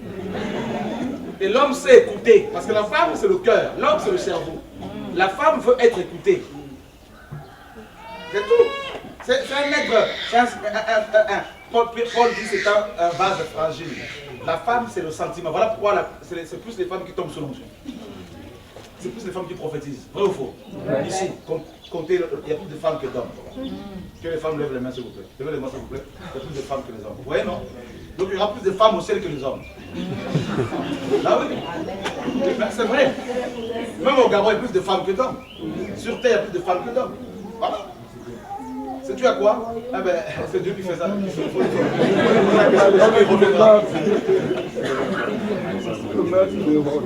C'est un constat général. J'en arrive parce que j'arrive. Donc, vous dire, les hommes ne savent plus parler. Il y a 3 relationnels à respecter dans le mariage, avant de se marier. Le premier relationnel, c'est l'amitié. Discuter. Commencez pas par dire, je vais t'épouser. Tu vas faire peur à la femme.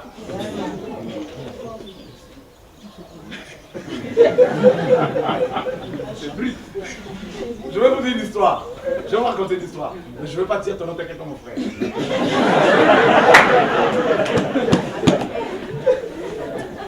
On était en mission quelque part. Hein? Un frère a vu une femme qui l'a plu. La femme, c'est une blanche dans sa tête. Elle est noire, mais c'est une européenne. Le frère, il dit, je vais t'épouser. Hein, en gros, hein. Donc, ah! Ça, c'est en Côte d'Ivoire. Et la sœur devait revenir ici avec nous, devait venir sa mission. Elle s'est dit, je préfère rester. Pourquoi? Parce qu'on se dit, les frères se disent, il n'y a pas de temps. Rachetez le temps quand je suis.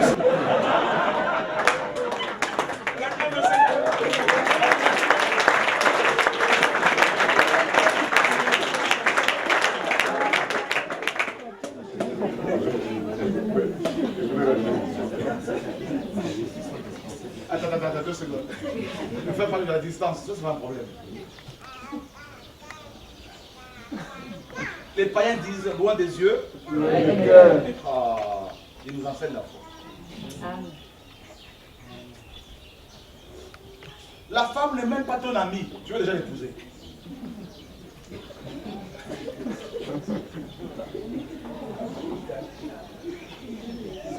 La Sulamite disait de Salomon, mon ami.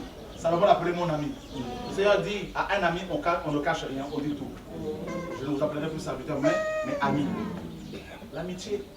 Alors, une chose, nous, chrétiens, tellement spirituels, quand on voit un couple qui commence à se former, aller manger dans un restaurant, oh, impudicité. Amen. Amen. Ne touche pas, ne goûte pas, ne prends pas. Voilà. Comment voulez-vous qu'ils vivent, qu'ils se marient, alors qu'ils ne se connaissent pas? Vraiment. Même pas autant de divorce, 70% de divorce, de pourcentage de divorce. Chez les chrétiens, au Gabon, on m'a dit ce matin par le juge, la femme juge, parce qu'ils ne se connaissaient pas. Je ne parle pas sexuellement, sur le plan caractériel. Les divorces, On leur dit non, voyez-vous seulement à l'assemblée. Quelques coups de fil de temps à autre.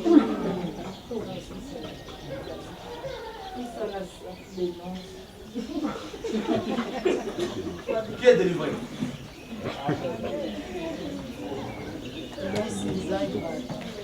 Comment voulez-vous? La Bible dit quoi? L'amour. On est très soupçonneux. Très soupçonneux. Tu sais, à l'arrêt là-bas, on les a vus.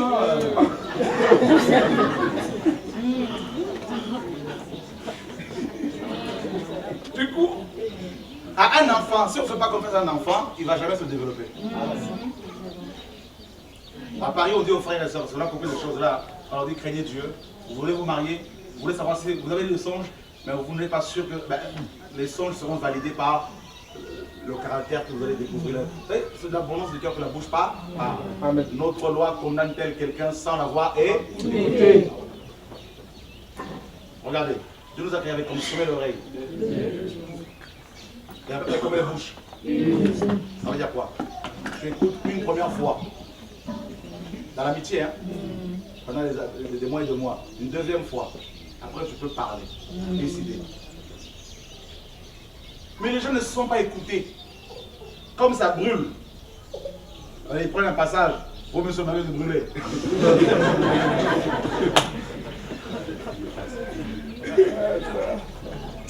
3 mois après, mariage. Pourquoi? Parce qu'il faut qu'ils se connaissent. Comme ça, personne ne pourra les juger. Mais une fois qu'ils sont mariés, ils se rendent compte que la femme se rend compte que l'homme n'est pas galant.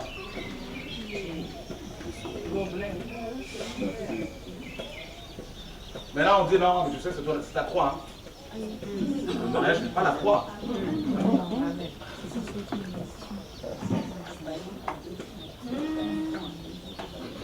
Amis, ça peut durer des mois et des mois. On dit aux frères et sœurs à Paris, sortez, allez-vous. Vous êtes adultes, on fait confiance. Si les gens viennent me voir, je tu sais quoi, où est votre problème? Vous êtes des surveillants ici. Parisiens. Paparazzi.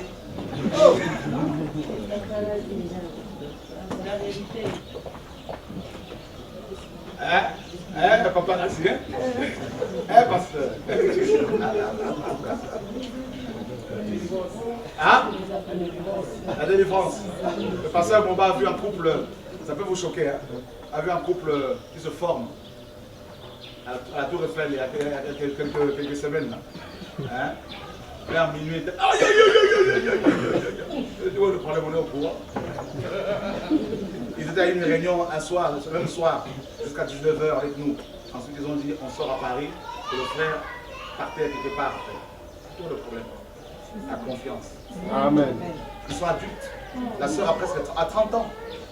Vous allez demander à une femme de 30 ans de se comporter comme si elle avait 12 ans? Vous vous rendez compte à quel point vous êtes charnel, à quel point vous êtes religieux?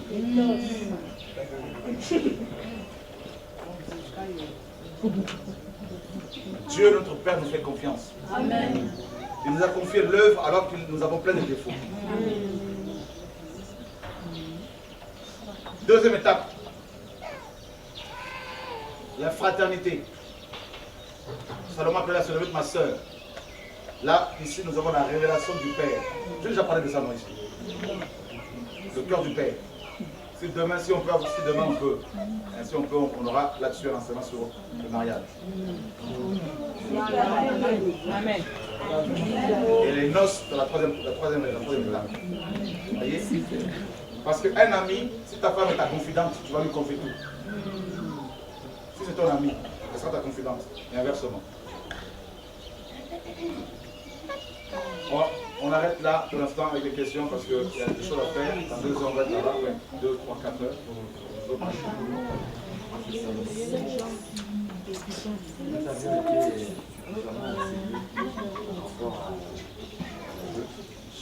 en être une de ceux qui puissent pratiquer quand nous avions été suffisamment enseignés par rapport à la dot. Et dans l'église, il y a des frères et des sœurs qui continuent à donner du CPD comme ça. La dot. Qu'en est-il de ces personnes-là? Qu'est-ce qu'on fait? On les met de côté, sinon... Non, si elles ne sont pas convaincues, priez pour eux. Les choses se font dans l'amour. Priez, Dieu finira par les convaincre. Oui. Je voulais poser la question par rapport aux fleurs. Le mari, l'homme peut en faire la fleur à sa femme ou à son ami. Et est-ce que la femme aussi pourrait le faire? Bien sûr. Donc si je comprends, la femme aussi pourrait aller vers un homme qui demandait la paix.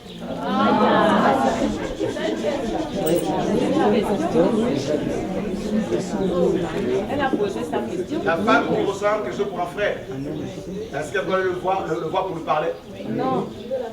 Ok.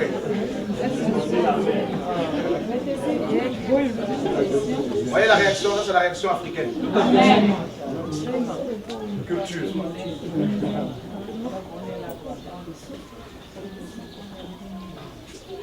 Donne, Vous voulez que je sois biblique, non? Amen. C'est Adam qui est parti vers Ève ou c'est Ève qui est venue vers Adam?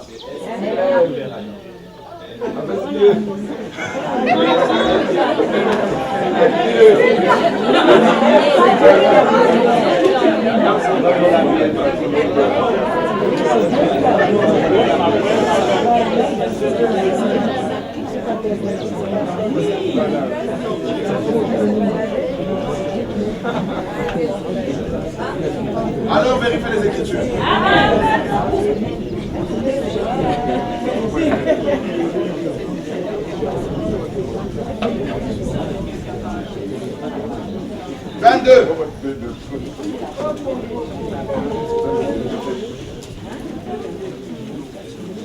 Ah, quelqu'un peut lire le verset 22, 22.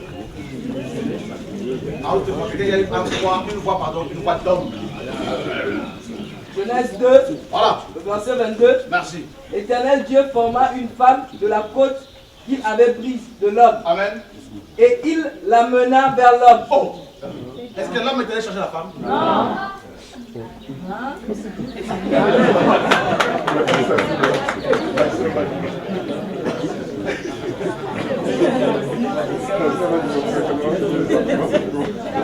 Acclamez le Seigneur.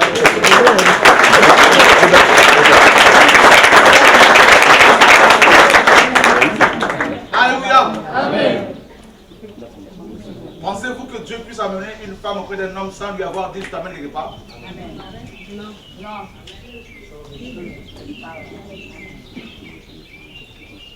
Ève, oui, je t'ai formé, oui, bien. Je t'amène quelque part. Je vais te montrer quelqu'un. Amen.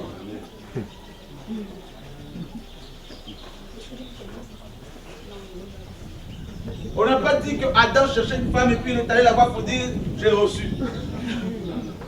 Il était dans son coin, en train de bosser, de garder le jardin, en train de travailler tranquillement. Et puis il voit débarquer une belle femme.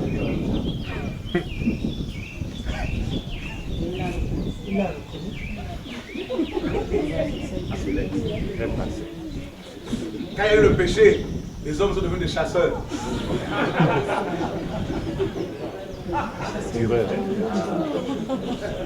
Hein? Voilà.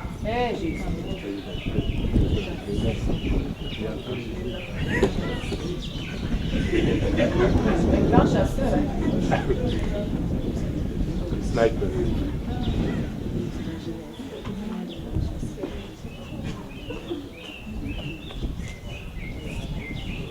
Donc,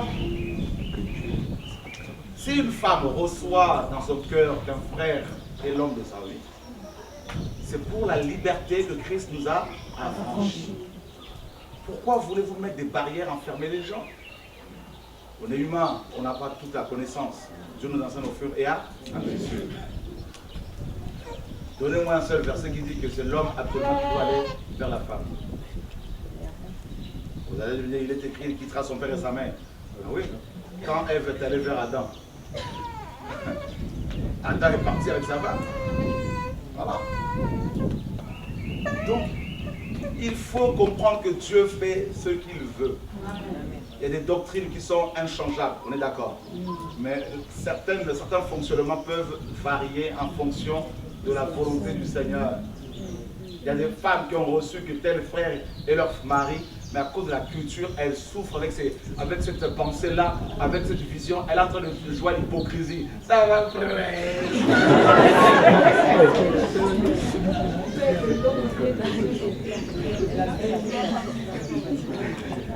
Alléluia. Une sœur est venue me voir à Paris. Elle me dit, frère, je fais quoi? Je ressens des choses dans mon cœur par rapport à un frère, je sens que c'est lui mon mari. Je dis alors, tu as prié? Oui, bah, prions, on a prié. Et tu crois que c'est vraiment ça? Oh oui, oui, mais voilà, voilà.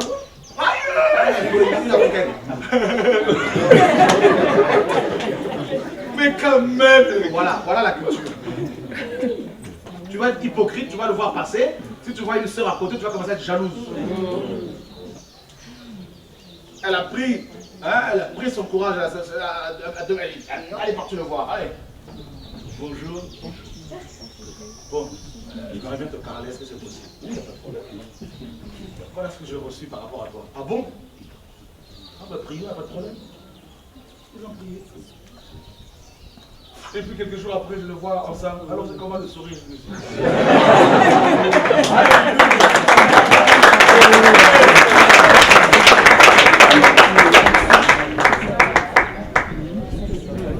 On est là, on fait semblant. Alléluia. On voit la soeur arriver. Alléluia.